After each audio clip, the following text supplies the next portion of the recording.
Hello, and welcome to the Legends Podcast. I'm your host, Jeremy, and with me today is the world's worst toupee, Dylan, the stabbing girl, Amelia, and the legendary OnlyFans member, Jerry Kotzwinkle III,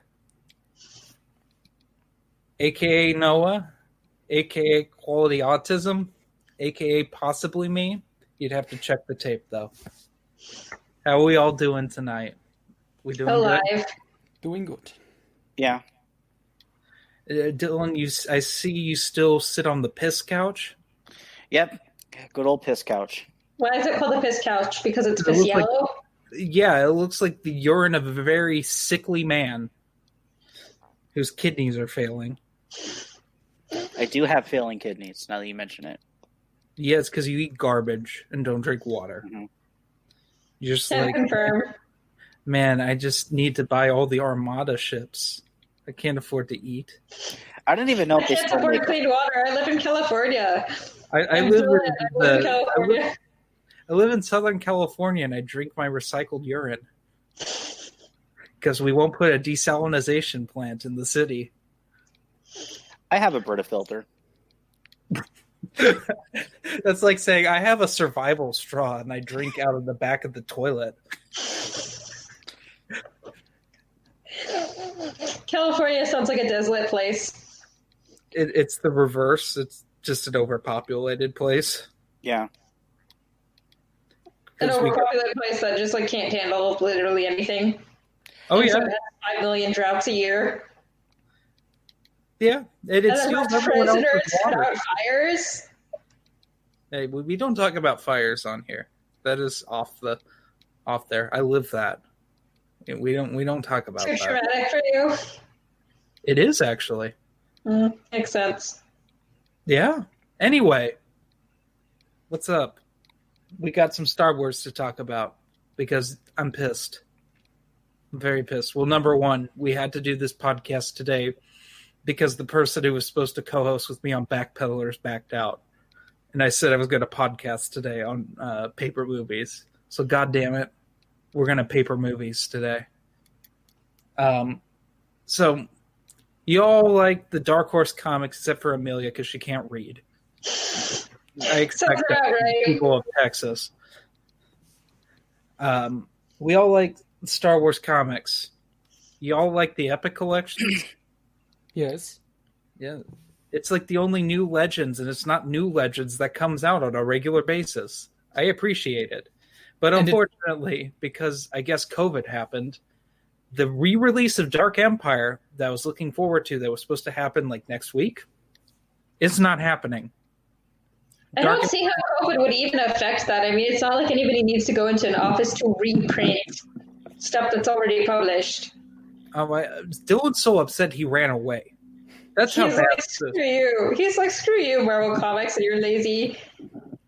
They are lazy. Like, they don't reprint the stuff. Like, Legacy or Old Republic. Good luck finding that. Look, just get the hardcover forehead. True. Is that your copy that's in that's in Portuguese, Dylan? No, those are the Thrawn trilogy, the Brazilian Thrawn trilogies. This is actually just the hardcover, the Dark Empire trilogy. I think I got this for like $50 back in 2014. Okay, so they look different in Germany. I'm a little envious. They're kind of better looking. It's not Marvel. It's a collection of all the Dark Horse stuff in hardcover. Okay. Because I'll show you my Epic collections right here and right now.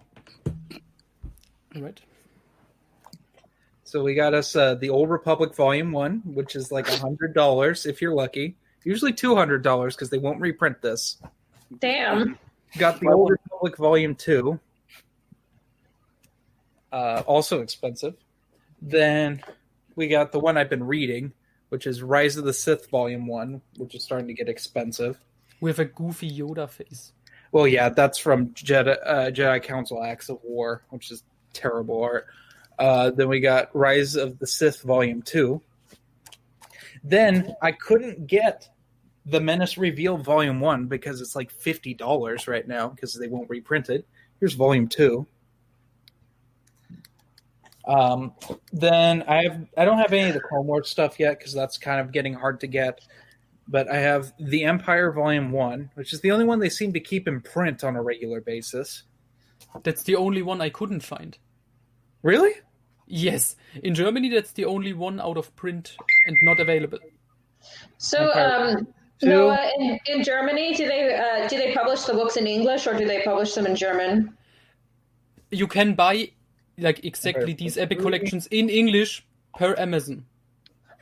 Not like in stores or anything. Okay. Then we go to the original Marvel years. I only have the first 2 of these, but these are pretty much in print still. Then, of course, we can't forget the newspaper comics. I only have Volume 1. There's only 2 volumes of that. Then we switched to the Rebellion, which they decided, we're going to print Brian Wood's run on Star Wars, even though it was non-canon. Disgusting. And incredibly, one of the worst arcs of Star Wars ever, until we got to the new canon. Then Rebellion Volume 2, which is the rest of the Brian Wood stuff, and some of the Star Wars kid stuff, which is a lot better. It's not really, but it's better than Brian Wood stuff.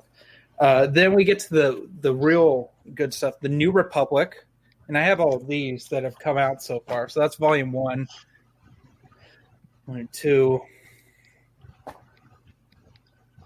Volume 3 with just the most disgusting thing you've ever seen. Disgusting creatures. And then, of course, the one that's like $200 now, Volume 4, which is just the comic adaptations of the Thrawn trilogy. That's it. It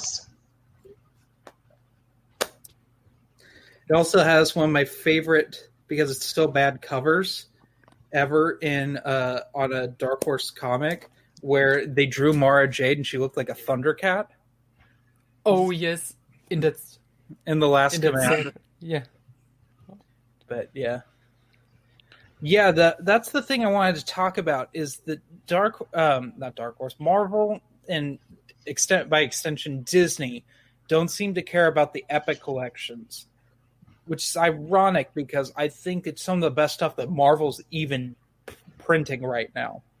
Because Marvel Comics is so trash, just so garbage right now.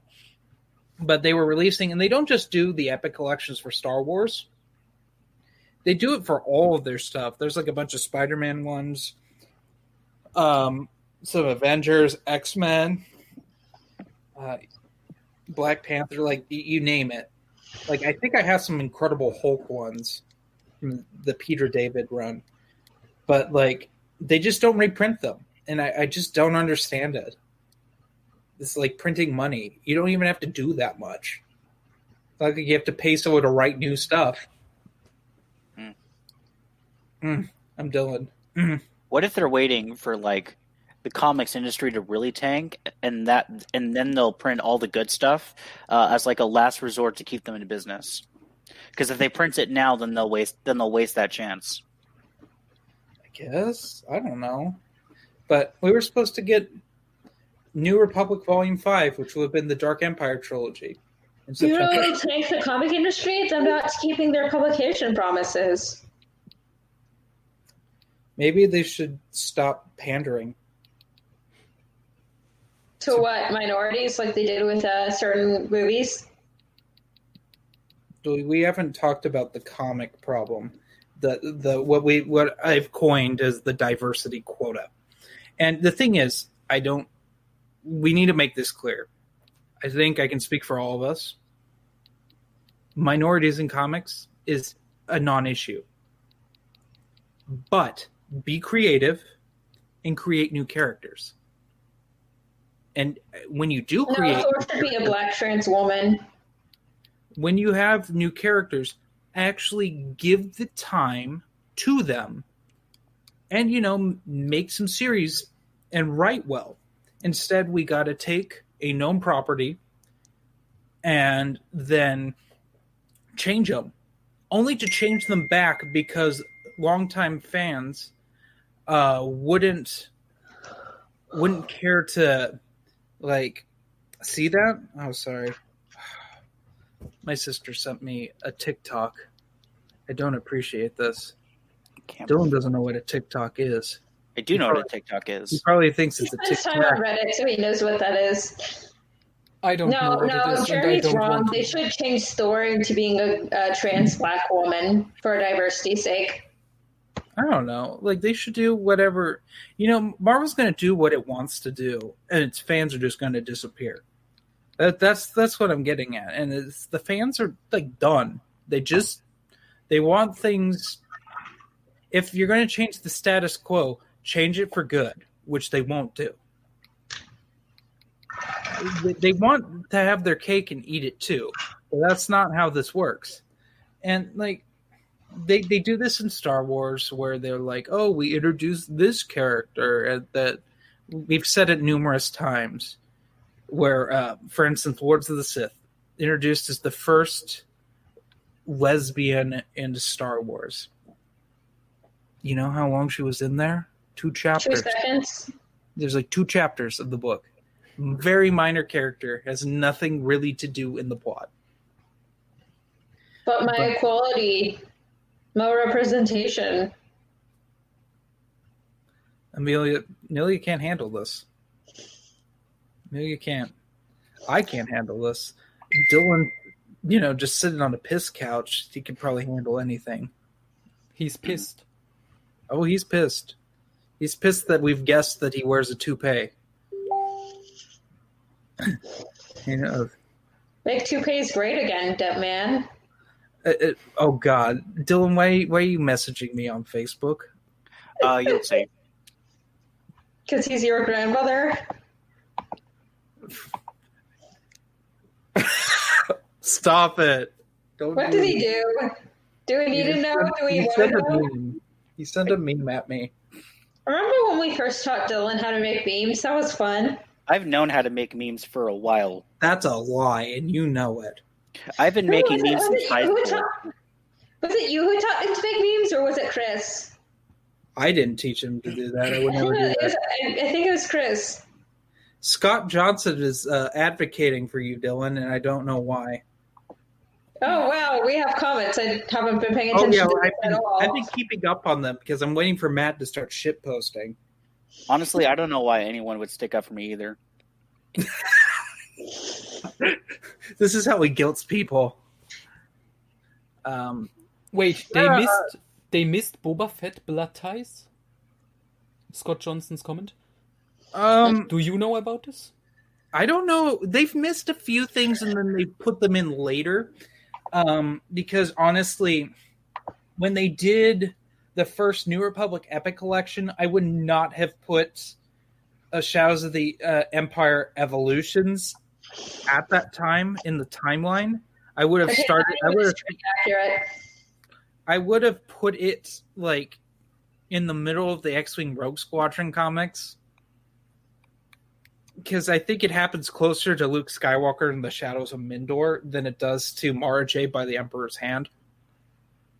If we really want to get technical with that. Yes. But it's debatable because you have to understand that early part of the New Republic timeline is very condensed. Like, it's the movie effect where a bunch of things happen in the movie or happen around right before or right after or during the movie. And they just... a short time span. So it's like, when you're reading in chronological order, like especially like around Return of the Jedi, is pretty bad. Well, actually, the worst is A New Hope. A New Hope is a bunch of comic series because they didn't know that the other comic series was even canon. And then they have another comic series that's like, don't even bother with these series, just read ours. Don't even bother with the movie sequels, just read my comic book series. I'm Brian Wood, and I didn't rip off any better story for my run. He didn't rip off Courtship of Princess Leia. He didn't rip off Rave Squadron. No way. Never did that. No way. Who is this Brian Wood guy? Who's Brian Wood? Brian Wood. He wrote Brian Wood's Star Wars run. He wrote some of the worst Conan comics ever. He's written some of the worst Aliens comics ever. He takes your franchise and just does things that no one wants from it. Why? How does he get paid? Because he writes for the casual. That's his whole thing.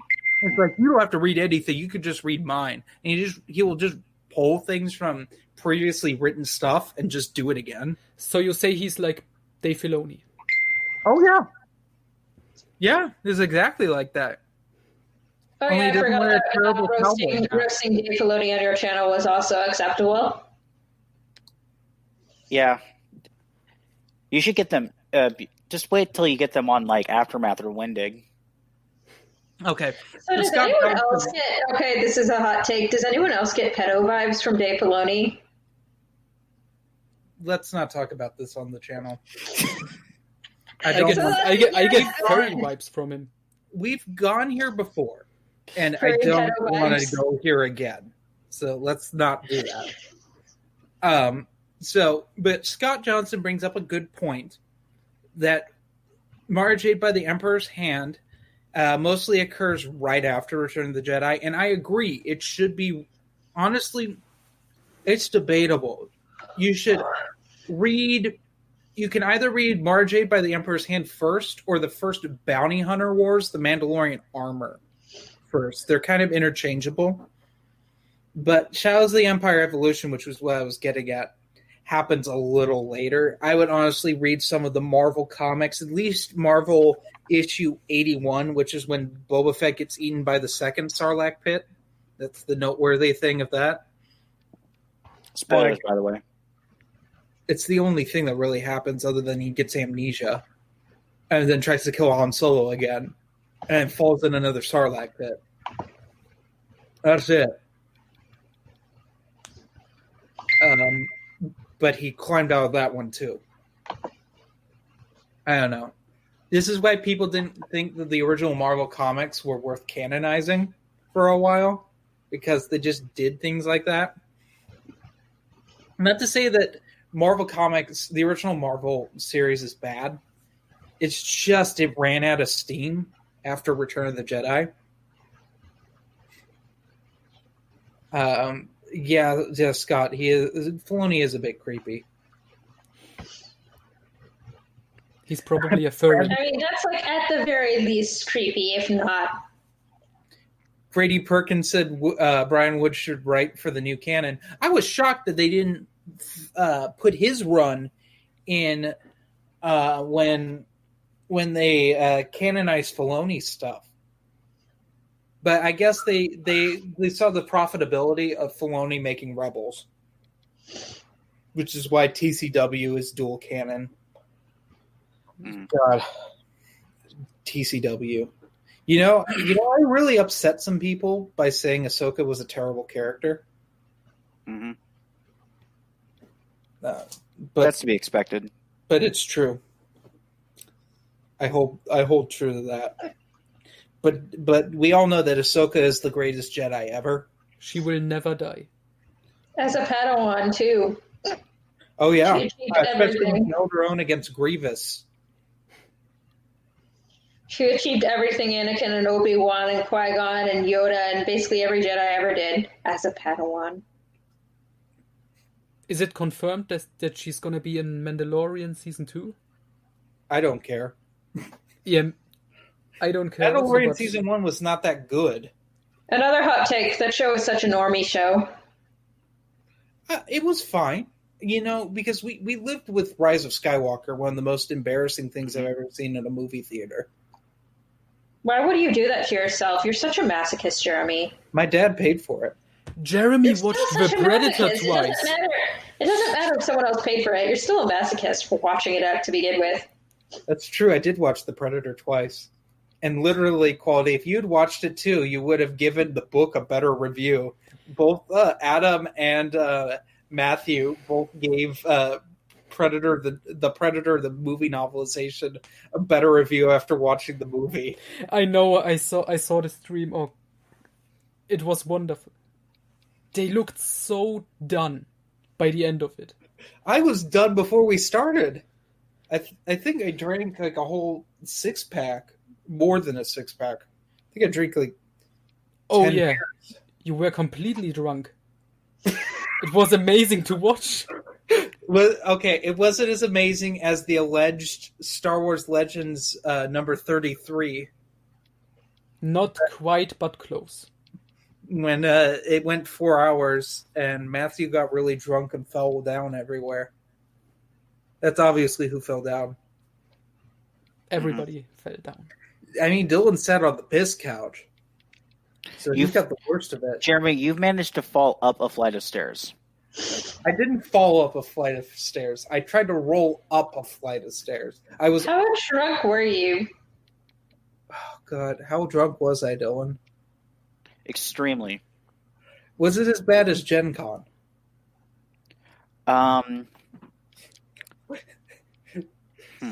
Is this why you have gone sober in the last couple months? Hold on, let me get my calculator. What are you talking about? I've only been sober for 10 days. I'm proud of you, Jeremy. It's been very difficult. You've literally tripled your record. Of what, sobriety? Dylan remembers when we were in the board game library and I just kept falling asleep. How many of the stories have I heard of both you being asleep? It's this poor nice lady is like over and she's like, yeah, let me teach you guys this game. And Matt and I are like, wow, this is such a fun game. And Jeremy's just like, clogged out. I was trying real hard to be awake. That was really. It's the only time Matt's been deliberately mad at me. He was pretty pissed. Did you fall asleep on one of his live streams? No, I don't think I've been very. That's not true. That's not true. I was about to say I've always been sober in his live streams, but there's literally a live stream where I was drinking Jameson out of the bottle, like a real class act. Why? do you guys see what we have to put up with? I'm talking to the audience here. However many of you are watching this. We got a solid audience, considering Geeks Attic is streaming, I think, at the same time as us. Yeah. Do you think you're gonna survive a watch-along of Die Another Day? You know, I'd rather watch Die Another Day again than I'd watch The Predator. For a third time. Oh, God, how many times have I seen Die Another Day? I've seen it more than 3 times. I've seen the surfing scene when being chased by the laser many times. Because I once said that was the worst thing I'd ever seen in a movie, that, like, effects-wise, and then I watched Peter Jackson's Hobbit movies. Then instantly you gave me cancer by reminding me of the cancer that those movies gave me to begin with. God, I saw all those in the theater, and then we were going to do literally there's a 2-part Backpedaler episodes on reviewing the director's cuts of those movies, which are 4 hours apiece, I do believe. I love how the third extended edition was rated R. Was it really? The extended edition of the Battle of Five Armies was rated R, yeah. Disgusting. Not Based just off because of a children's book. Three-part trilogy. Well, they butchered a book that's less than 300 pages into 3 movies that are 3.5 hours long each. And the last movie is only like 5 pages. It's bullshit. Scott Johnson apparently says he claims that I hold the record for the most times being kicked off of Matt's live stream. I don't believe that. I get kicked off at least once every time I'm on his channel. Exactly. I'm going to say that the times I've been kicked off are pretty high, especially on accident. See, when Matt kicks me off, it's intentional, but he only kicks me off for like 2 seconds. I mean, I've been kicked off of Matthew's live streams many times, and I would probably agree with you. That Who's Matthew? I don't know Matthew. I only know Matt. Geeks Attic. Oh, okay. Geeks Addicts kicked me out a shitload of times. What did you Matthew do? Matthew is the biggest Crystal Star fan. Oh yeah, it's almost every time we talk about Crystal Star. Mm-hmm. Yes. I mean, he does love that book. Well, you know the quote of what he said about it. You have a video about it. Oh yes, he made a video on my channel. He said Crystal Star sets the bar in Star Wars literature. Mm-hmm. Varu is one of the greatest bad guys he has ever read about. These are all facts. These are true. Straight facts. It's like Matt Wilkins' love of Shatterpoint. Mm-hmm. Wait, he likes Shatterpoint? We all know that. Right. Nowhere gets Really the just- inside scoop for us. Yes. Matt And made like 5 videos on my channel where he said how much he loves Shatterpoint, iJedi, Clone Wars Gambit, all his favorite books. What is the other? What did I hate or what did I like on there? What was the video I made? I was probably drunk when I made Dawn of the Jedi. I mean, I genuinely do like that book. Yes, and I made you dislike Matt it. doesn't understand it. Matt doesn't understand why I liked that book. You Well, like he probably Into understands the it. Void? Understand. Mm-hmm. Yeah, the novel. Yeah, I'm like, this book's great. And then Brian and Matt are like, I hate it. It's not chronologically told. I'm like, so? Yeah, it was refreshing. So we have more people that like Into the Void on here. I was about to say I that. read it like 5 years ago, so I don't really remember it. But I liked it when I read it. I just don't remember. I remember Dylan. this girl trying to find her brother or some shit like that. Other than that, I don't remember. That's pretty much Too it. long. Into the Void. I didn't hate it as much, though I think that's because I've listened to the audiobook. It's a good audiobook for January Lavoie. Yeah.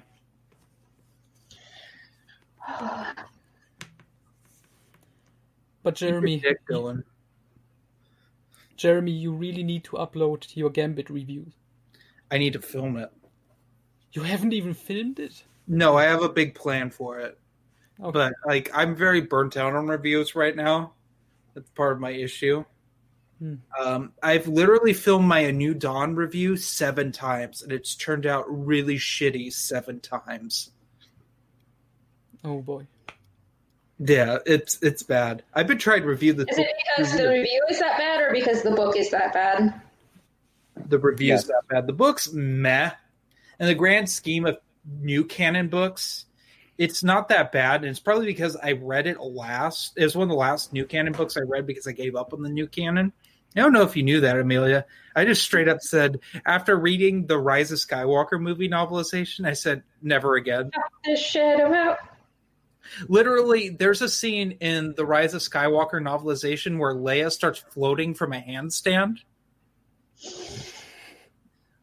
Like, which Luke's training her. And then she's like, says, I talked to Obi-Wan and Yoda. And I'm like, how? You never knew them when they were alive. That doesn't make sense. Magic. You know, it made sense. I mean, that makes as much sense as her naming her son after Obi-Wan, who she never met. Oh, yeah, that too. But Or taking the last name Solo, which is made up. yeah, oh, that's true. Okay, so before the new canon fan comes in who's read the Thrawn trilogy and says, well, Obi-Wan, Anakin, and Yoda witnessed the twins being born, that was more symbolic of the how big a deal it was for the next generation of Jedi to come. I mean, is that in the novel of Last Command, or is that the comic? That's only in the comic, I think. Okay. It's in this. It's in there. There's also a picture of Padme in Last Command. Where? Look at it, I think, when Leia is holding the baby. Okay.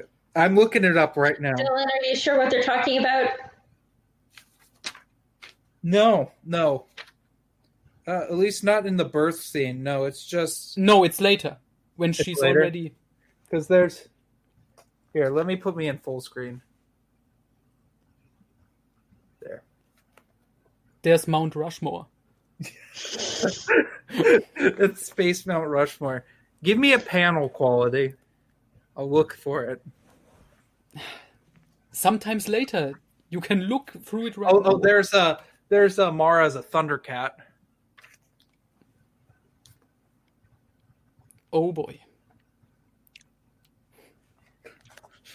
Such terrible. The thing is that like most of the rest of the covers for the Thrawn trilogy comics are really good, but that one's just awful. Which is, I don't know. I know Amelia doesn't know how to read, and Dylan is blind. He doesn't read.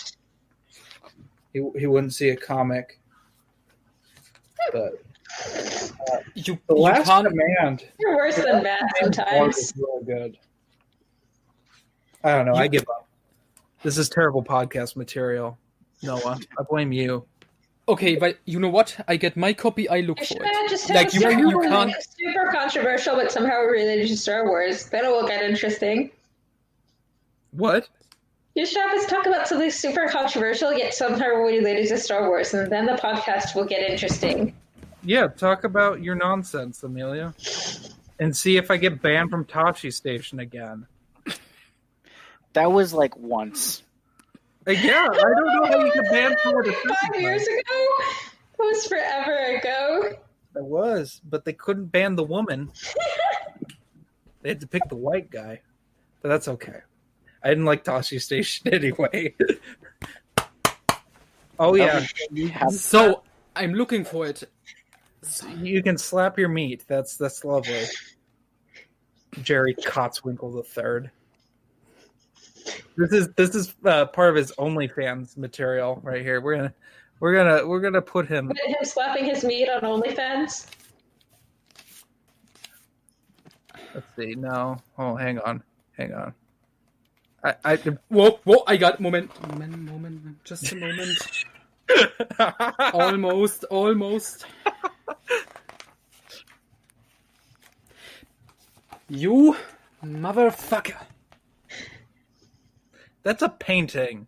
That's different. It's still Padme. She's still in there. Well, that's good. Does this contradict Black Fleet Crisis?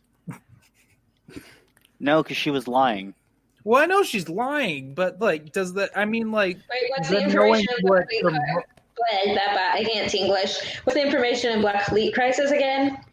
So, like, one of the plot threads is that Luke thinks he's found his mother, Okay.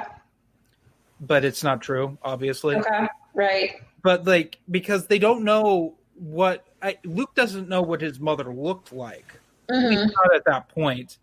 If he ever, I think the explanation for the comic for Last Command was basically there's a painting of a random senator from the Old Republic in the Senate building or in some galactic building. Luckily, I didn't necessarily know who it was. It was just a painting of a senator that happened to be there. Yeah. And of course, it's not till what's it called? What's Troy Denning's trilogy called? Darkness. Darkness. And they're like, oh. You're right. They do find out about Padme and Dark Nest. How could you forget that? That's like that's one of the only interesting things that happened in that trilogy. No, the only interesting thing in Dark Nest is you realize, I guess Jason is really powerful.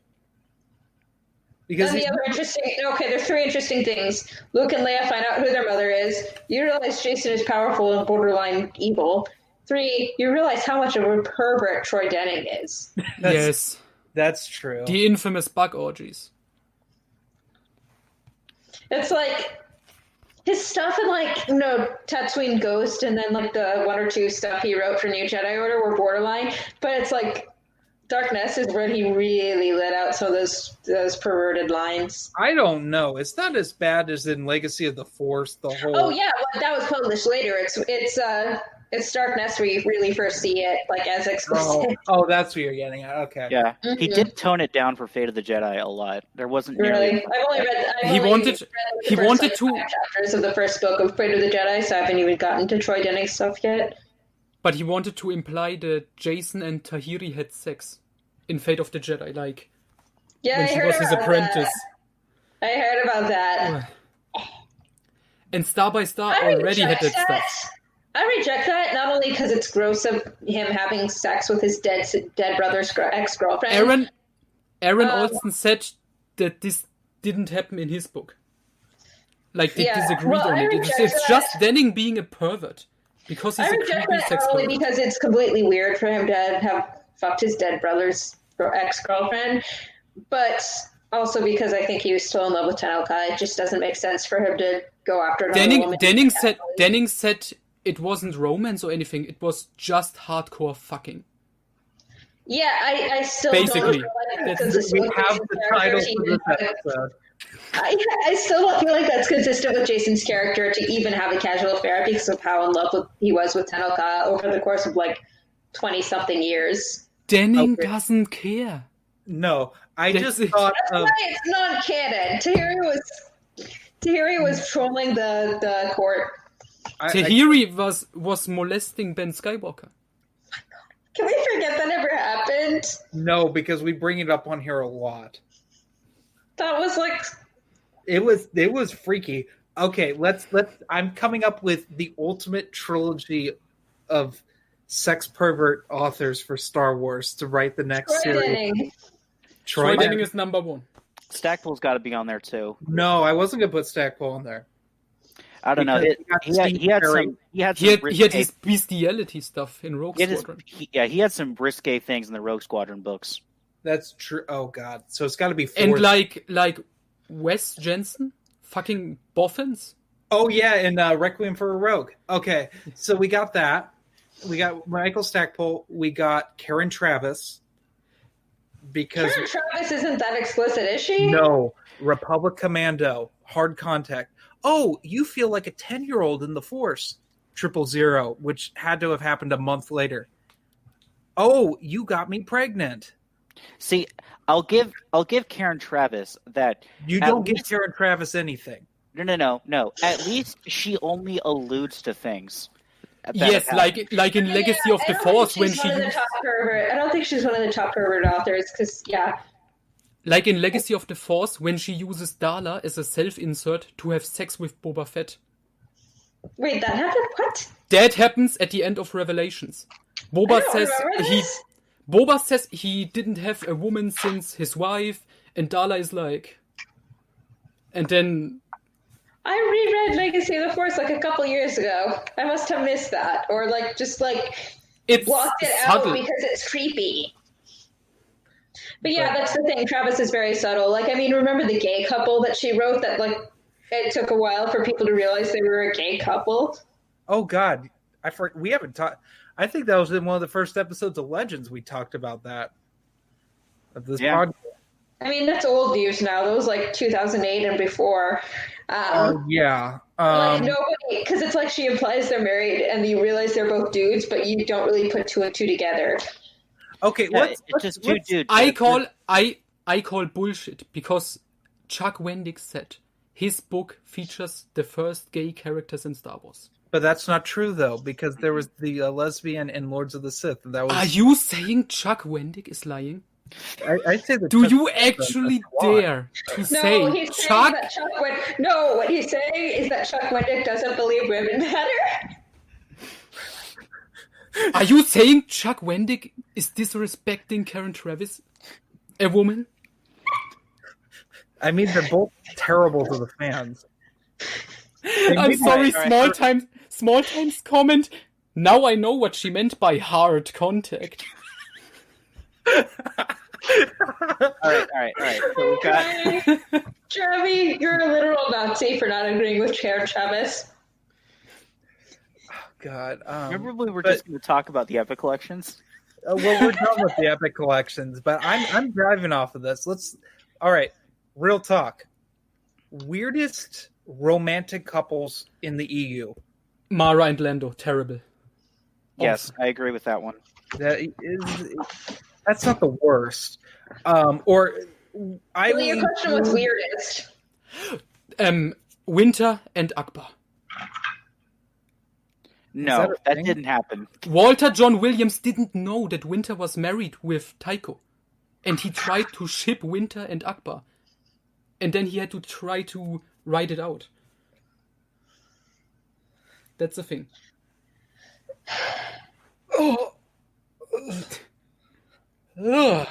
Yes, because in New Jedi Order, she has to take care of Akbar because he's old, and he was going for it. Okay, I'm going Jeremy and Dylan are the reasons I'm in therapy. I'm going to cheat a little bit here.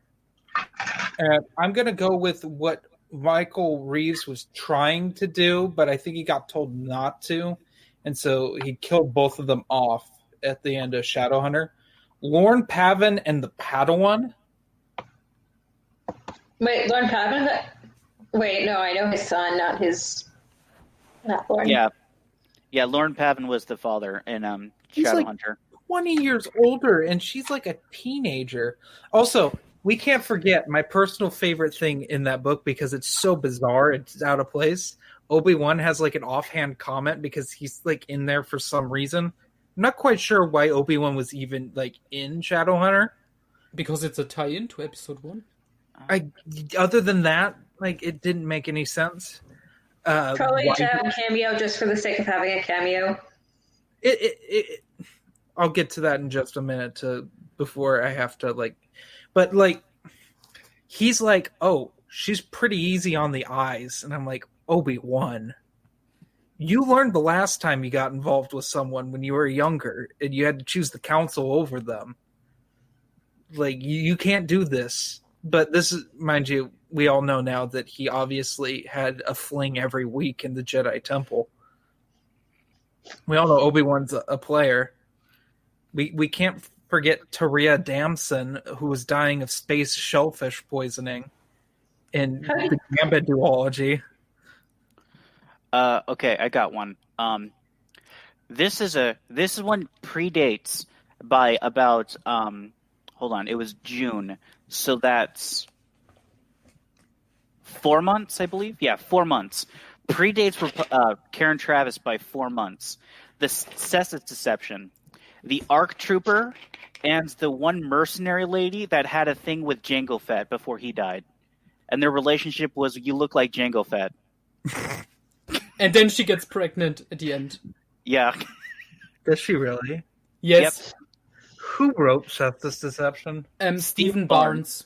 Is that the only thing Stephen Barnes wrote for Star Wars? And a short story. The Hive. Yeah, which is basically, it happens like halfway through Cessus Deception. It was really funny. That whole plotline. The Hive was actually better. You look like my ex-boyfriend, let's fuck. That's basically it. That's not the first time this has happened, though. You're basically his son. Blood Ties, which is the second, I think it's Boba Fett's dead, because there's one of Jango's clones has a son. Yes, Connor Freeman. Connor Freeman hooks up with Boba's wife. Well, she tries to. She tries to get it on with him. That was weird. Of course, Connor Freeman's a dumb character. I'm going to take that hot take, but I don't think anyone cares about Connor Freeman. It's not like when you say Corran Horn's a terrible character and everyone gets ass mad about it. Well, Corran Horn is Michael Stackpole's Gary Stu self-insert, so. Ryan gets triggered in the distance. I'm sorry, iJedi is stupid. I'll agree, yeah. It is an awfully written book. It has stupid things in it. It's just Dylan, how is Brian not fired you yet? I made that meme that was a call-out post specifically to him. Oh yeah, and he said something like activates lightsaber. Yeah. Oh, I just remembered another awkward thing in Legacy of the Force. The Jaina threesome. Oh yeah. Right at the end. Remember out of nowhere. When they were hunting Alima Rar, and she said something like, oh, she bet her shirt, and then both the boys were like, hell yeah, I'll take your shirt. It's like, why would you write that? Who wrote it? I don't remember if that was Troy Denning. I don't remember if that was Troy Denning. It could have been Aaron or Karen, but either way, that happened. Yes, because I remember which book that was in, where she's like, I bet my shirt. Because I remember in Outcast, Fate of the Jedi Book 1, by Aaron Olston, she meets Jack on board a Star Destroyer and they have sex in his office. That, it was done better. Like, it cuts and it was done for, like, comedic effect. I picture Alston writing it tastefully. Yes. Unlike Denning. Like, how much can I get away with in a Star Wars book? I don't know. Remember Caesar's see-through robe in Shadows of the Empire? Okay, you know why this is more acceptable? He's a bad guy. That's true, but I mean, Steve Perry is a humongous sex pervert. Read his Alien books, where yes, that's true. But Denning is worse. I absolutely believe I believe Troy Denning wrote actual hardcore sex scenes, and Del Rey took it out. I believe that. I think that Steve Perry did that too, judging by the dream in Alien's Nightmare Asylum, where Hicks is when you're dreaming that Hicks is having sex with her, and then an alien comes out of him and then has sex with her. Can we just getting super hot? Can we just list, because okay, I made a list with all the creepy stuff. All the Skywalkers are sex perverts in the expanded universe. Okay, Luke, he's a necrophile. He has sex with a corpse. Oh, that's true. Wait, how? No, he has sex with her ghost. That's different. That's a double necrophilia. He has sex with a ghost and a corpse. Wait. Oh, yeah, that's true, because she inhibits one of his Padawan's bodies. He has sex with one of his students. That's the other thing. Wait, which did it? Oh, the one that. Because she goes in the body. Leia. Oh no, that's not the first time he's hooked up with a student, because Dark Empire 2. Leia, in Fate of the Jedi, there's a comment when Leia is disguised as a Twi'lek with body paint and everything. Is that racist in Star Wars? I don't think so. But she says... Star Wars equivalent of blackface. Okay. Leia literally says to Jaina, you should see how your father reacts when I'm wearing my Twi'lek outfit. Han and Leia do cosplay. That was actually Legacy of the Force. That was Invincible. Then Luke and Mara in New Jedi Order. Mara calls Luke Master Skywalker in the bedroom. That's established. That's canon, that's a thing. No, it just goes around pointing out reading through every book just so we can mark down incidences of the authors being perverts. I picture on the other side of this camera on his wall, there's a bulletin board with pictures and notes and tied around. Troy Denning was a pervert in these books, and here Steve Perry was a pervert, and Aaron Alston made that one comment. Absolutely. I'm reading through it again. I'm on X-Wing right now. The first book, there's a little bit pervert stuff. Remember in Legacy, the comic, when Cade's friend is trying to hook up with Cade?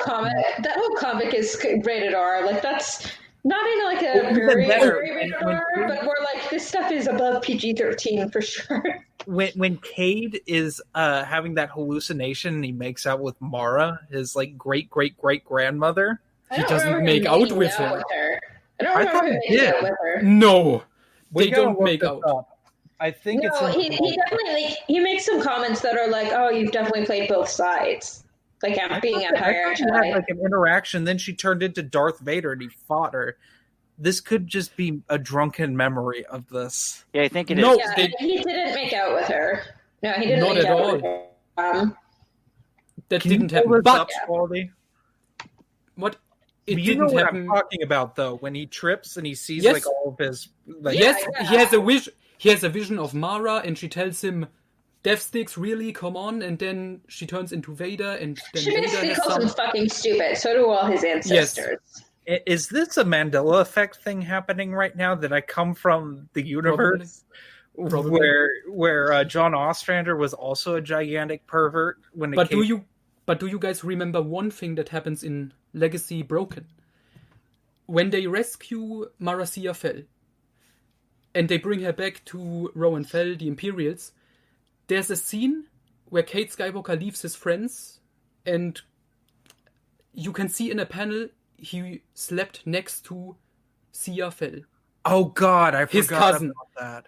And this was a printing Well, they're error. sort of fourth cousins, which is still creepy. But, Yes, here's the thing: Legacy was being published when New Jedi Order, Dark Nest, and Legacy of the Force were still being published. So it was not yet confirmed when those comics were being released that Jaina would marry Jag.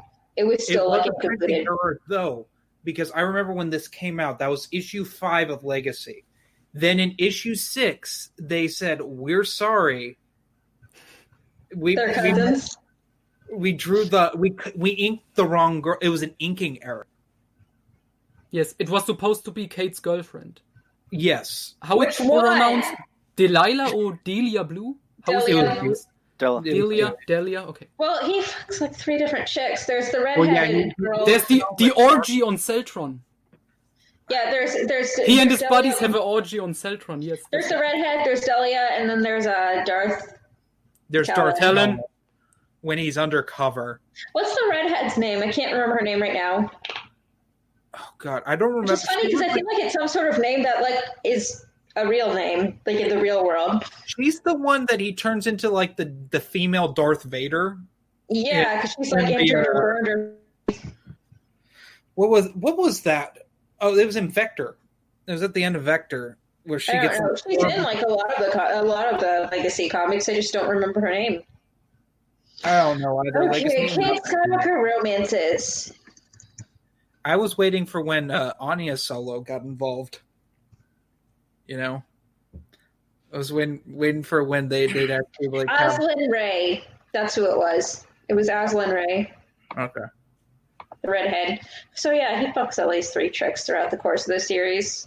Okay, Scott Johnson has one right now. Palpatine and Sly Moore, the Umbarian. Do we ever see this in a book or comic? Let's see this. Or is it just alluded to? Because it's also Dylan and I have talked about this before on like a previous podcast, the amount of people that Mara has supposedly been with. Mm-hmm. It's like a gigantic fan list of things. Yeah. The Emperor's on that list, I believe. Yes. Ugh. We've gone down a dark path, and I blame quality. Why do you blame me? Because I guess Because you're the one who keeps talking about people fucking in Star Wars books. we have You're the to one talk who's about it, supposed to- okay? No one else You're the talks one who's about it, supposed and to it's a fascinated serious with this. issue. It's a serious issue, and You're we the have one to who's address it. extra fascinated with this. I mean, Everything I say, Jerry Cotswinkle III, it's also his fault. whose fault? Whose fault? It's yours. Your You fault. blame me? Yeah, I absolutely blame I you. blame Dylan for having a bad toupee. I thought you were gonna say you blame Dylan for being a sex pervert. I He's mean, definitely I not. blame him for being John Sadler. I think that's the.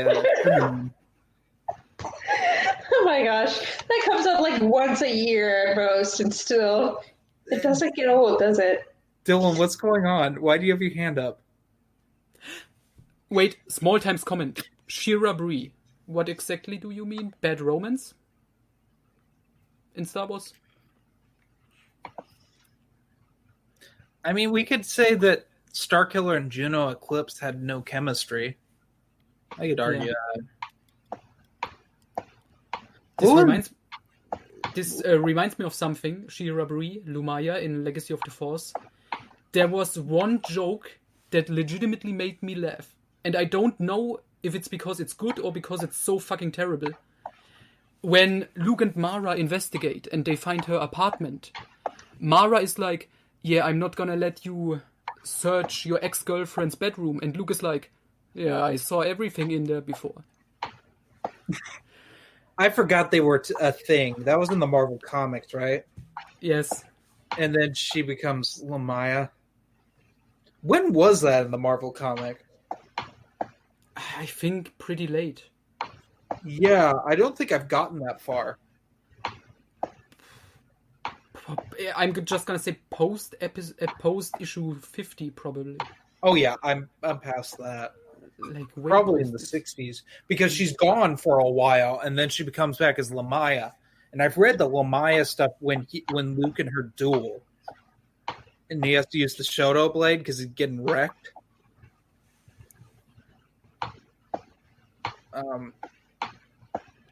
Another quick shout out: most pointless Star Wars novel. We'll start with Amelia. The most pointless what? Star Wars novel. Like, why was it even bothered to be written? Like I said, it's been at least 3 years since I read a Star Wars book through entirety, so let me think.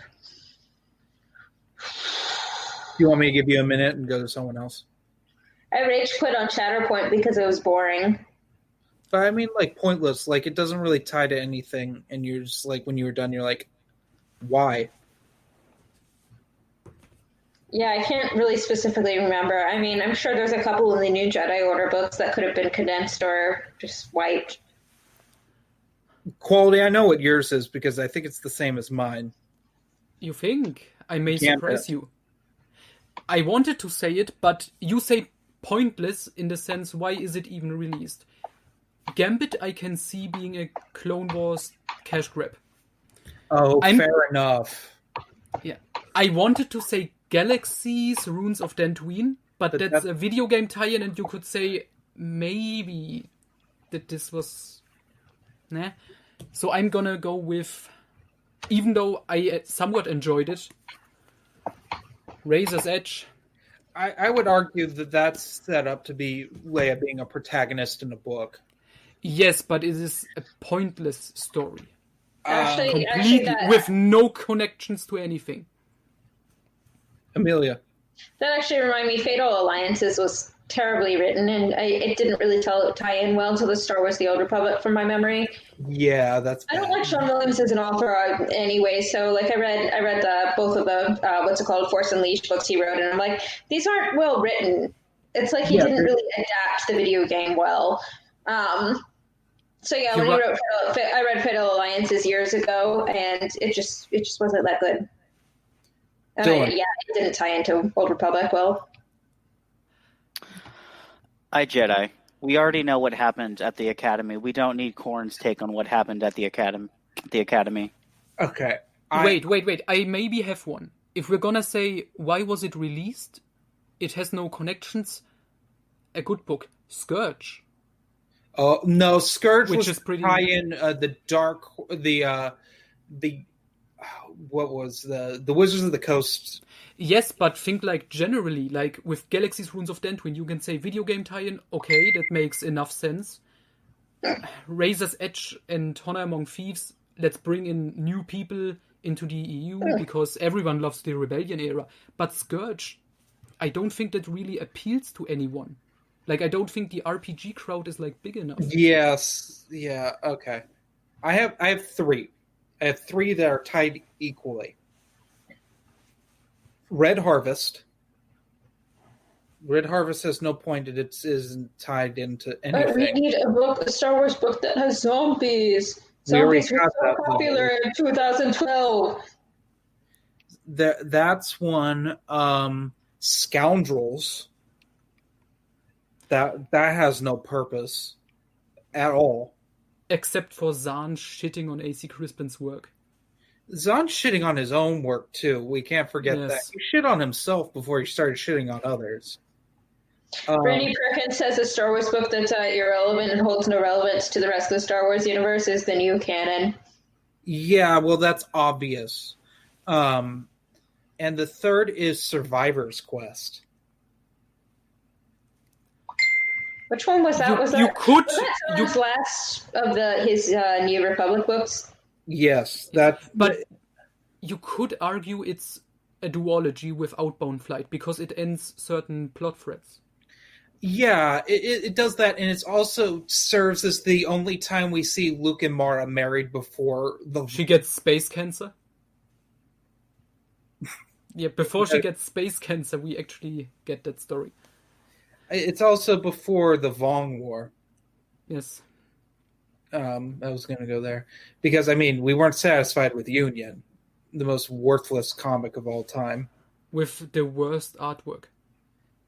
And Mara fights a royal guard and we never see it. That's good.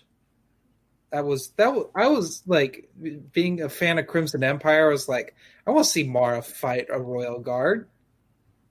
It's like, and Luke's like, did you have to break every bone in his body? And she's like, yeah. Speaking of Union, do you remember the artwork? How they took just pictures of famous actors? Like, I counted Bruce Willis, Bruce Campbell, Tommy Lee Jones, and Christopher Walken. You can actually see their face. Cam Solusar is Bruce Willis in that comic. And I think Tommy Lee Jones is Wes Jensen. That's weird because Wes Jensen had an actor. Yes. It's weird. It has terrible artwork. Not as bad as the new canon comics. No, it's not like when they just take Armada models that someone photographed and then they stencil over the top of them. Dylan was very mad. That was his Armada. Oh my god, Scott Johnson's comment, I'm offended. Kenobi was pointless. Disappointing and pointless. Was that John Jackson Miller? Kenobi serves the purpose of getting Obi-Wan from his misery at the end of Revenge of the Sith to, for lack of a better term, Last of the Jedi. Because he's a different character in between Revenge of the Sith and Last of the Jedi, the Jude Watson series, which had already come out before Kenobi came out. And it shows the him trying to cope with what's happened and him trying to connect with Qui-Gon, which by the time we get to the Last of the Jedi, he can talk to Qui-Gon in the Force. Which is like the only good thing about Last of the Jedi, the Jude Watson series. Because they decided Ferris Olin had to be the greatest Jedi before Ahsoka was the greatest Jedi. Ferris Olin was the greatest Padawan ever. Can't say anything about it. I'm still on Jedi Quest. Oh, have you gotten... Oh, no, that's later in Jedi Quest when Anakin and Ferris finally face off. No, I'm on the Yaddle story. Okay, that when Ferris and Anakin, that's after that. Okay. That's the only... That's like one of the... I honestly like that more than when they finally confront Granta Omega. He's the villain in that, right? Yes. He's the overarching one. It's been so long. I remember Jedi Apprentice better in the grand scheme of all of Jude Watson's work. Jedi Apprentice is just better written. And there's more of it. 20 books. Yeah, if you count those special editions, yeah, that is. Whereas Jedi Quest is technically 11. Yes, that was weird. This one of them was like book 0. Yeah, it was supposed to be it was supposed to be the next Shadows of the Empire, and it never was. They did make a comic of it. There is a comic adaptation of Jedi Quest, and it has terrible art. It's really ugly looking art. I don't even remember that story, to be honest. I don't remember a lot of Jedi Quest, except for there's one book where book 3 is when Anakin races Sebulba's son. Yes. And they get Anakin's age wrong. Do they? I just read it. Yeah. What did it say?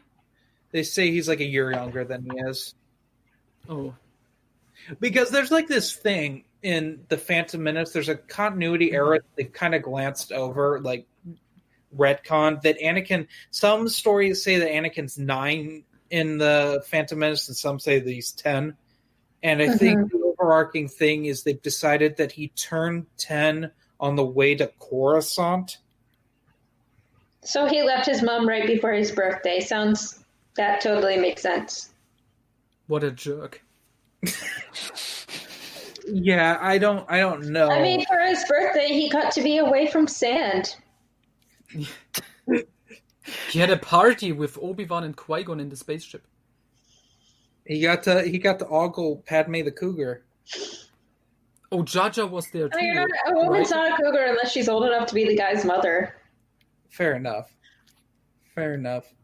He has. We can talk about all of the weird.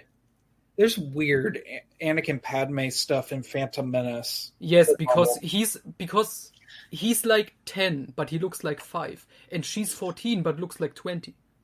Yeah, I think a lot of the weirdness is the fact that Jake Lloyd was like 8 when they made that movie, and Natalie Portman was like 17. So you've got like a 9-year age gap between actors, even though the age gap is supposed to be like 5 years.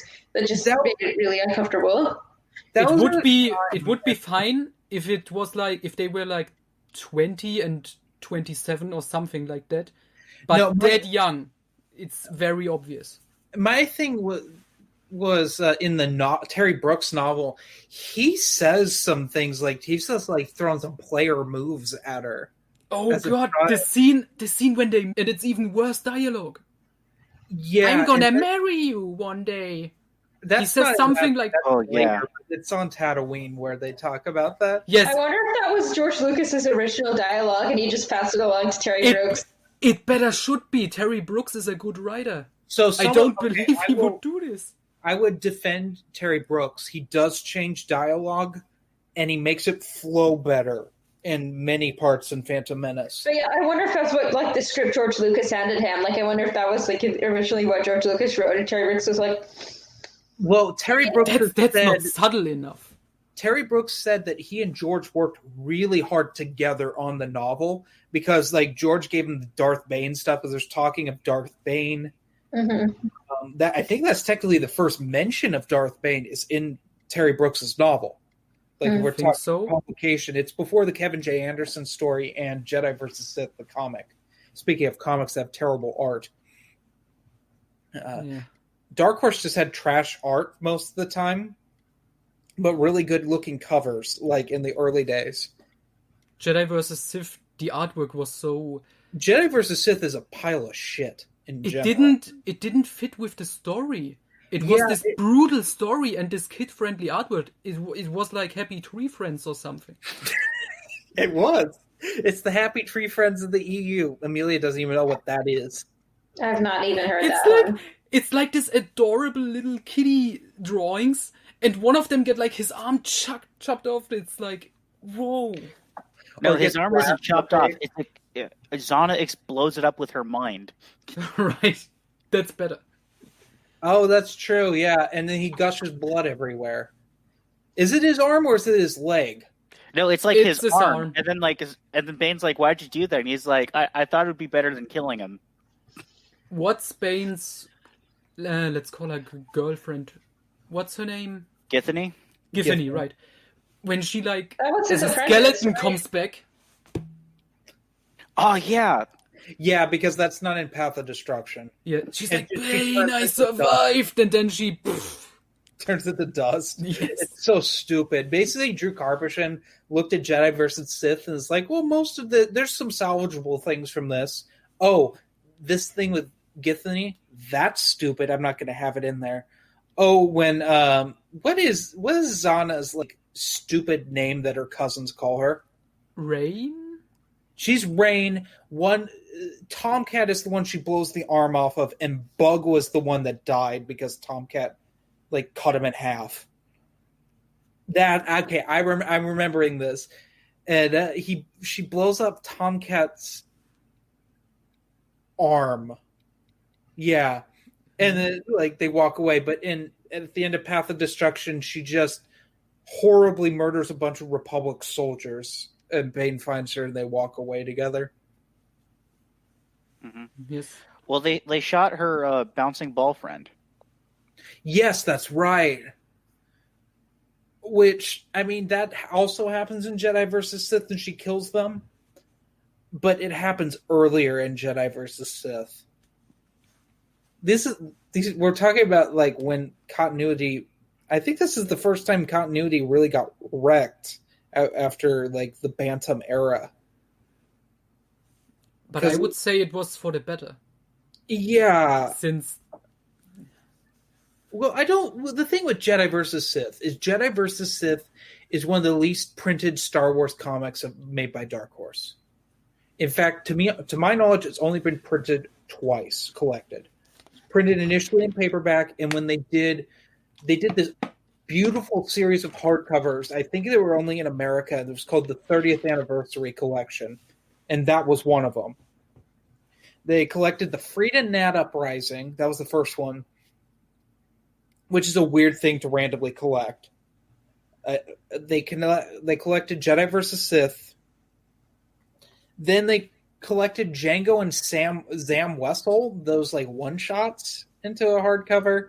They did a volume of Clone Wars. They did the first volume of Legacy. Splinter of the Mind's Eye was another one. Oh, the Darth Maul miniseries, the 4-issue mini. They just did a bunch of random ones so you get a taste of what the EU was in different eras.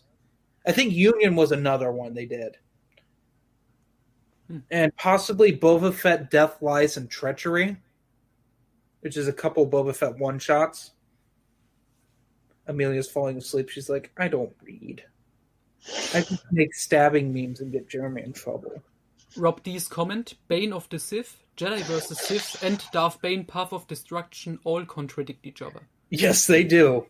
Wait, how? I missed this. Probably because I read the books like 5 to 10 years apart. So Bane of the Sith is the last short story Kevin J. Anderson did.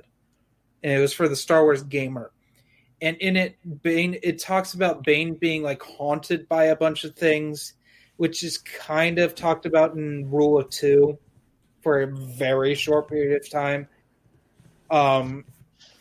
Then he's like, I have to find my apprentice on Onderon, which he already has Zana at that point.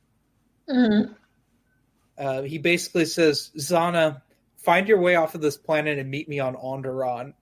And she manipulates this family into taking her to Onderon and kills them. In Rule of Two. I love it. It's one of my favorite scenes in that. Okay. So I've read the Bane trilogy like 7 or 8 years ago, but I haven't read that short story. Didn't even know it existed. So. Yeah, most people don't. I only know it because Matt Wilkins talked about it on Matt's Expanded Universe.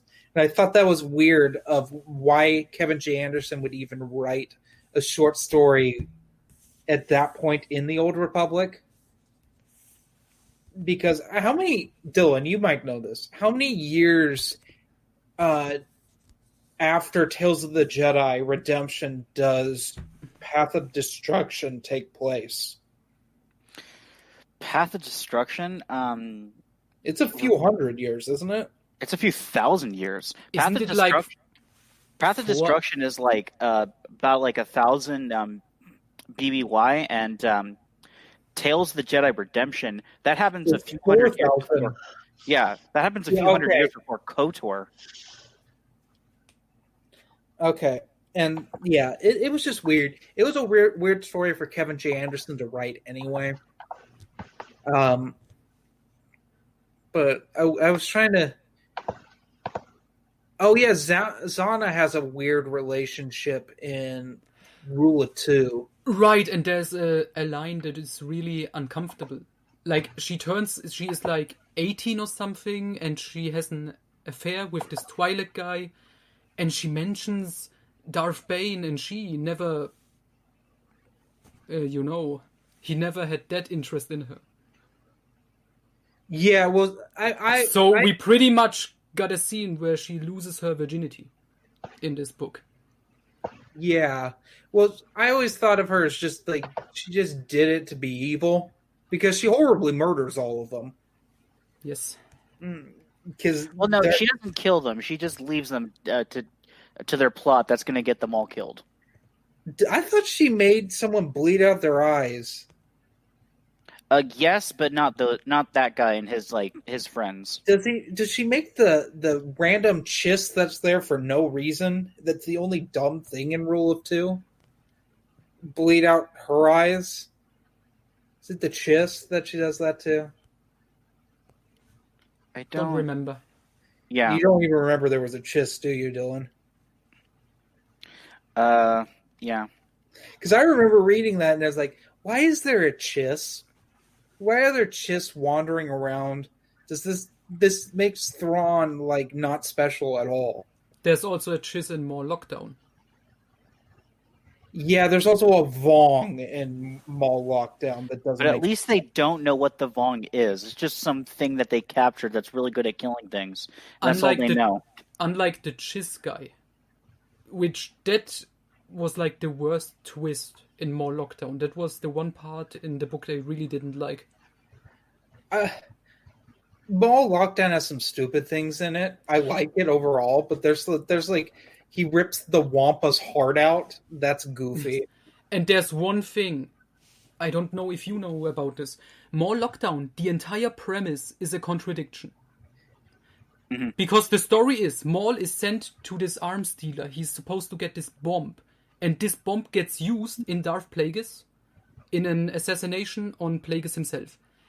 By the events of More Lockdown, where it is in the timeline, that has already happened. Oh, yeah, well, they misplaced it on the timeline, for one thing. I think it's also in the book. Like, Plagueis, he had to move to somewhere else. And in Lockdown, he's already in this different whatever where he is. So the bomb thing already happened in More Lockdown itself. I think that was the contradiction there. I don't know. I know that, like with many things on the timeline that Del Rey put out, I wouldn't recommend reading them in that order if you're trying to go chronologically.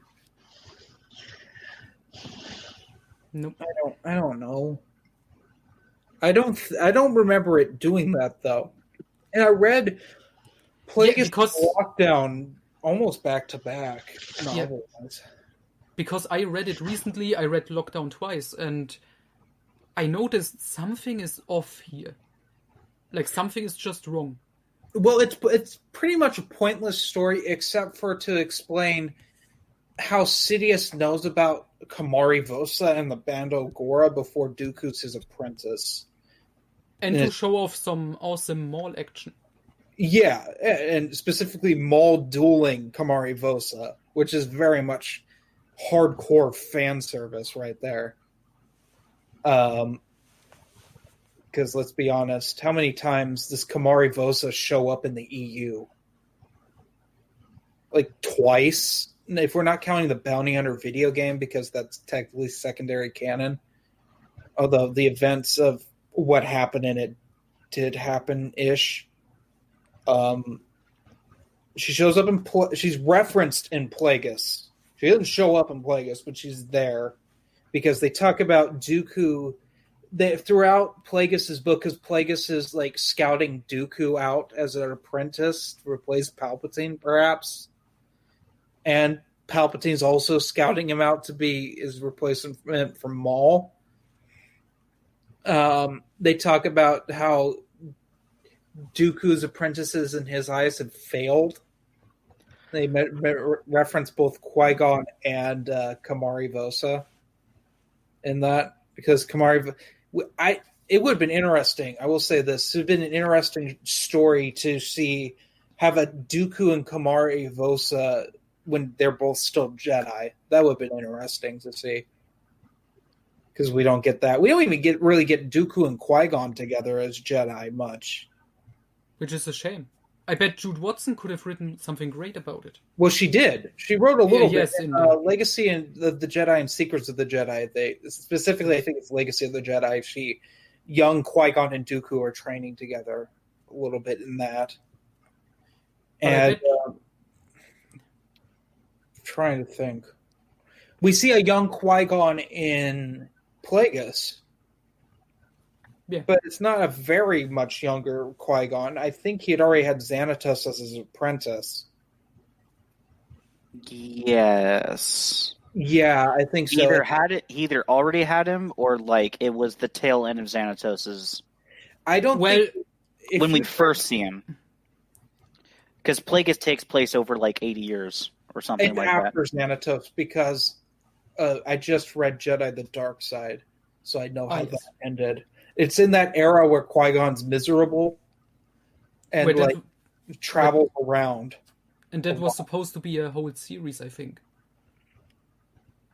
Jedi the Dark Side? Jedi the Dark Side, I think that was supposed to go on Initially, longer. yes, but it got canceled midway through, and they tie it up.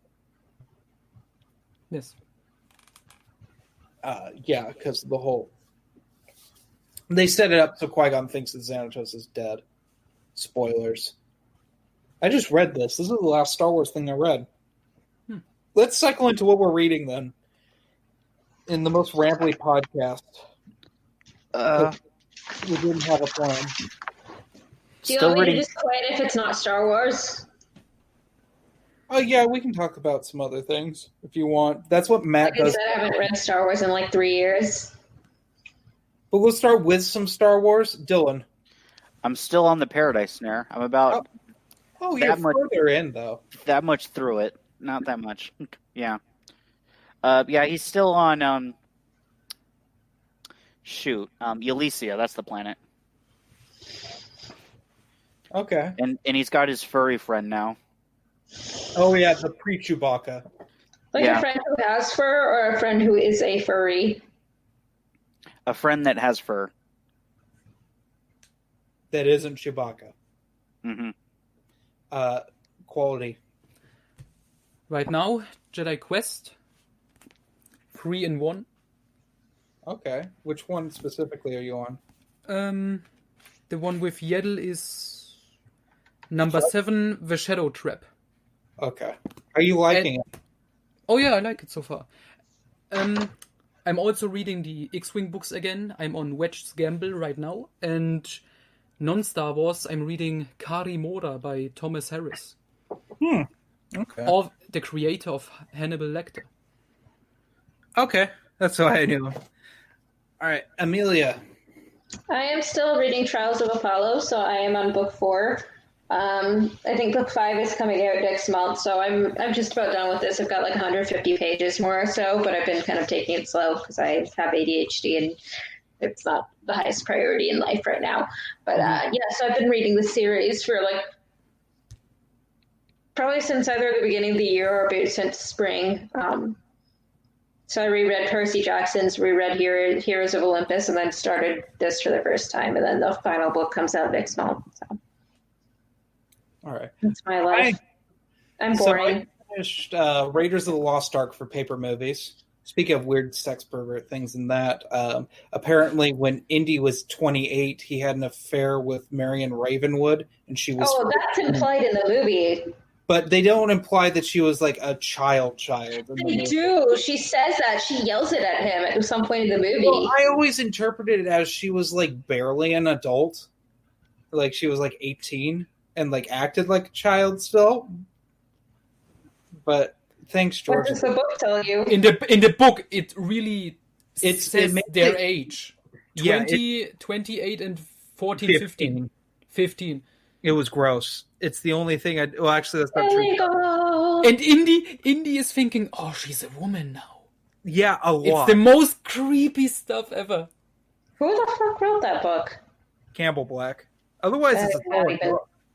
And that's not on him, that's on George Lucas. That's George Lucas. We know Lucas is also a little... He's a pervert, too. We know his love for Twi'leks. Leia's lovely, famous outfit from Return of the Jedi was George Lucas's idea. George Lucas approved a picture of Ayla Secura naked. That's official Star Wars art.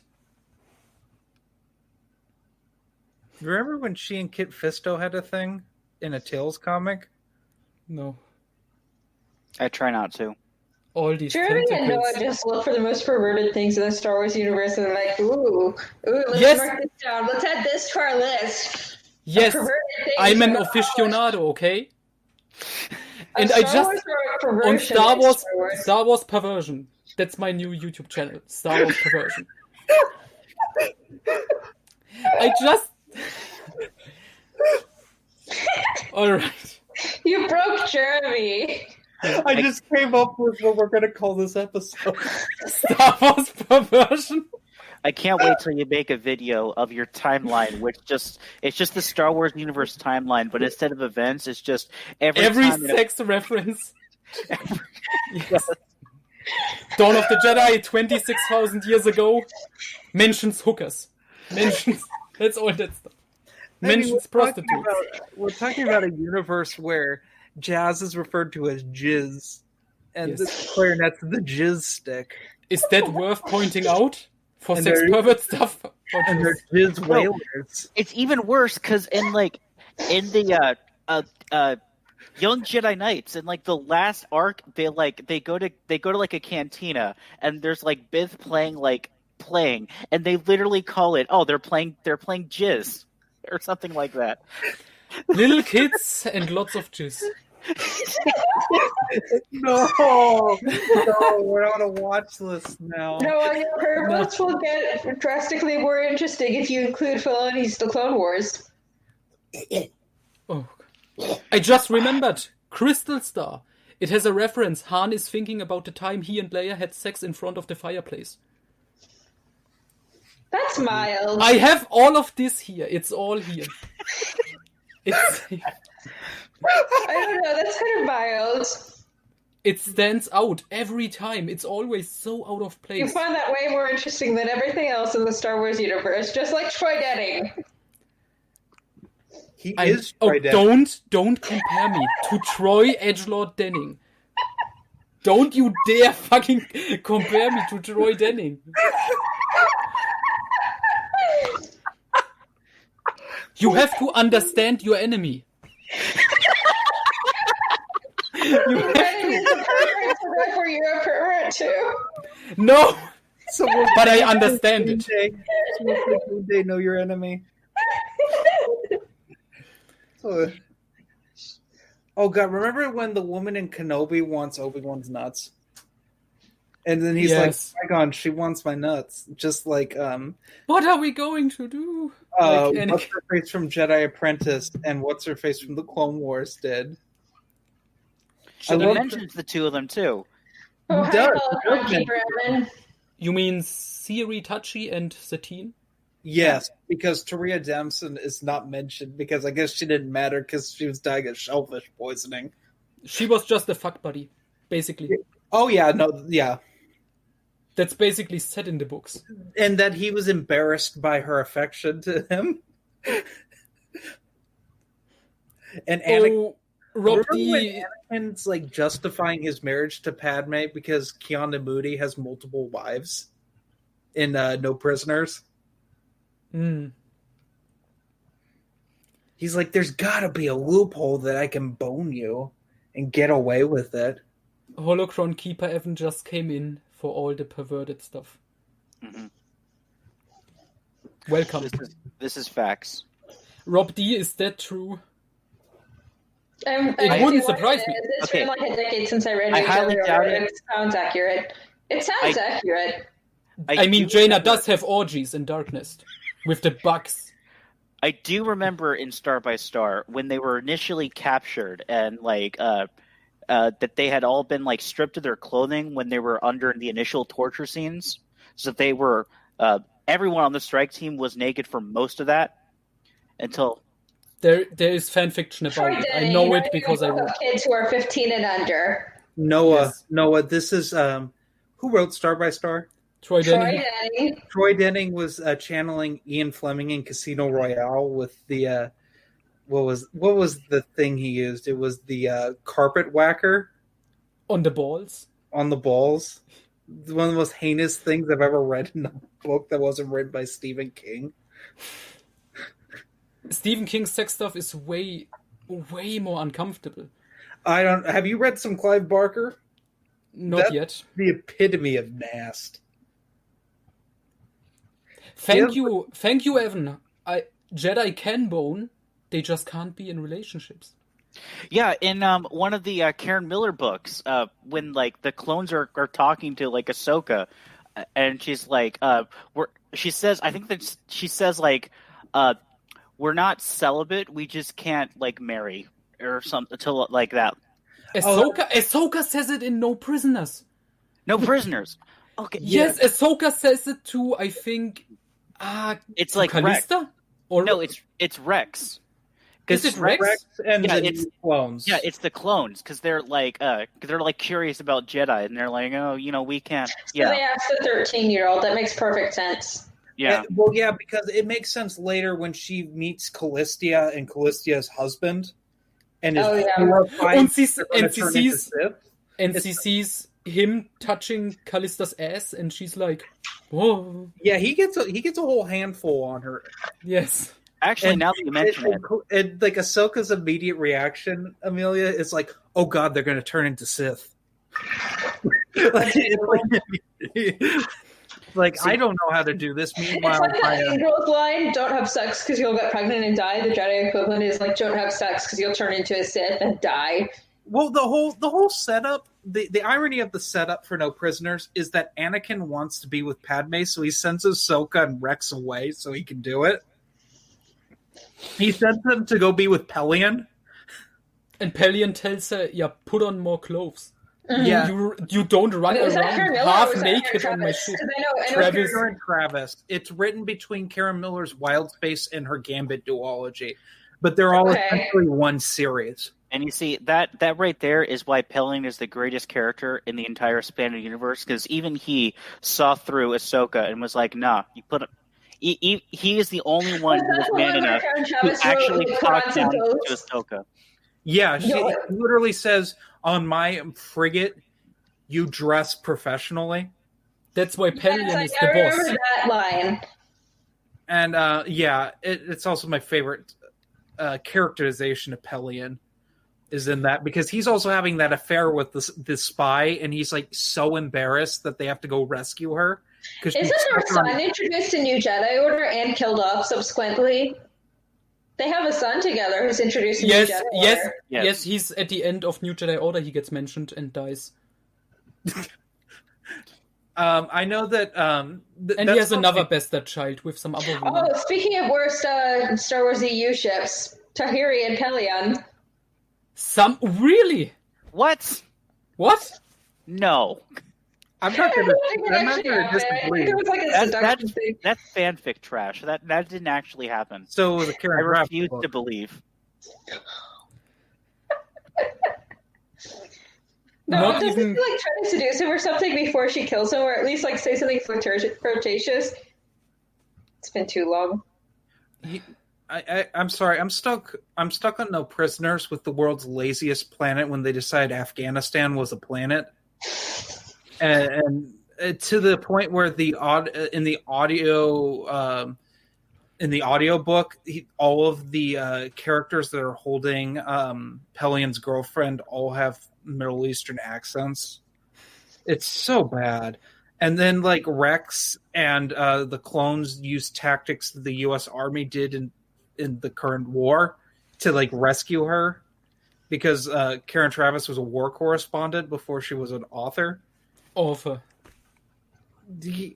I'll give her credit. She knows what she's talking about when it comes to military tactics and close That's the- quarters combat. That's the why she only thing. wrote Republic Commando. Like initially, that's why she wrote Hard Contact, is because she knew how that worked. And I will give her credit where credit's due. Unfortunately, most of the other things suffer in Republic Commando. Basically, And all in of, Legacy of the Force. Oh, more so in Legacy of the Force because And speaking of Pelion, I think his death in Legacy of the Force is the only good one because Travis, in her 3 books, she kills 3 of my favorite characters in each book. To be fair, I don't know that it was her decision specifically to kill off Mara. no, I don't think That's probably a collaborative decision.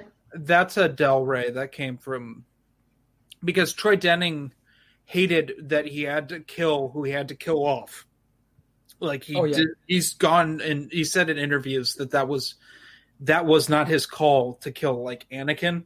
It was not his call to kill Jason. You just got the short end of the stick. It's just like how R.A. Salvatore didn't have the choice to kill Chewbacca. I mean, isn't it true that originally Del Rey had the idea of killing Luke, Yes, Vector Prime? they wanted Yeah, to they kill did. everyone. Lucas No. wrote that.